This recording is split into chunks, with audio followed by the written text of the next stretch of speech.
యాదాద్రి భువనగిరి జిల్లా సంస్థ నారాయణపురం పట్టణ కేంద్రంలో శివాజీ యువసేన ఆధ్వర్యంలో ఛత్రపతి శివాజీ జయంతి సందర్భంగా సంస్థ నారాయణపురం నుండి షేరిగూడెం గ్రామం వరకు ర్యాలీ నిర్వహించి గ్రామంలోని శివాజీ విగ్రహానికి పూలమాలలు వేసి నివాళులర్పించారు బీజేపీ నాయకులు. అనంతరం వారు మాట్లాడుతూ భారతదేశంపై మొఘలులు దండయాత్ర చేసి విధ్వంసం సృష్టిస్తున్న సమయంలో ఛత్రపతి శివాజీ సనాతన ధర్మాన్ని, హిందూ ధర్మాన్ని కాపాడారని గుర్తు చేశారు. ఛత్రపతి శివాజీ జీవిత చరిత్ర యువకులకు స్ఫూర్తిగా వివరించాలని కోరారు.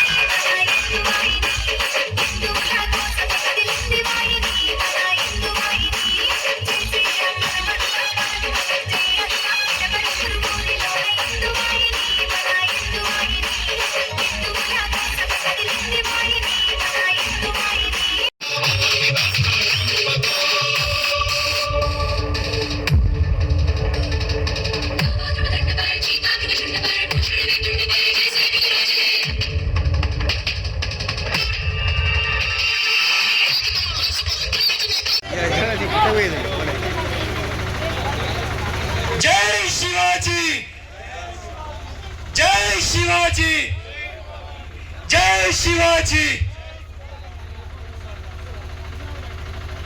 भारत माता की, भारत माता की.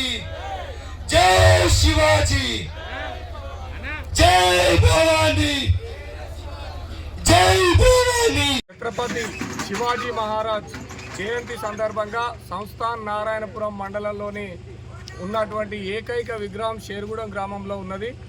ఈ యొక్క ఆ విగ్రహాన్ని పురస్కరించుకొని ఇవాళ వారి జయంతి సందర్భంగా సంస్థాన్ నారాయణపురం మండల కేంద్రం నుండి చిమిర్యాల షేరిగూడెం మీదుగా ఇక్కడికి వచ్చి ఈ యొక్క కార్యక్రమాన్ని ఇంత గొప్పగా నిర్వహించినటువంటి ఈ యొక్క శివాజీ యువసేన మిత్రులందరికీ కూడా పేరు పేరున ధన్యవాదాలు తెలియజేస్తూ ఇవాళ ఛత్రపతి శివాజీ గురించి మనం మాట్లాడాలనుకుంటే వారు ఏదైతే మొఘలులు ఆనాడు మన దేశం మీద అనేక రకాలుగా మన హిందూ ధర్మం మీద, సనాతన ధర్మం మీద అనేక రకాలుగా వాళ్ళు దాడి చేసినప్పుడు ఛత్రపతి శివాజీ మహారాజు వారిని ఏ విధంగా ఎన్ని యుద్ధాల ద్వారా వారిని ఎదుర్కొని ఆనాడు ఆయన మన ధర్మాన్ని కాపాడడం కోసం యుద్ధాలు చేసినాడో వారిని స్ఫూర్తిగా తీసుకొని నేడు స్వతంత్ర భారతదేశంలో కూడా లౌకికవాదుల రూపంలో, అదేవిధంగా ఎడారి మతస్థుల రూపంలో కూడా ఇవాళ మన హిందూ ధర్మం మీద, సనాతన ధర్మం మీద దాడులు జరుగుతున్నాయి.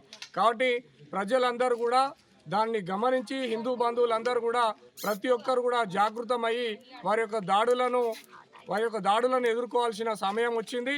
ఉదాహరణకు చెప్తే ఇవాళ మన ఇంట్లో ఉన్నటువంటి హిందూ ఆడపిల్లలను లవ్ జిహాద్ పేరు మీద కూడా ఇవాళ వాళ్ళు మతం మార్చి తర్వాత ఒక ఏడాది 2 ఏళ్ల తర్వాత వారిని శవాలుగా మనల్ని ఇంటికి పంపిస్తున్న సందర్భం.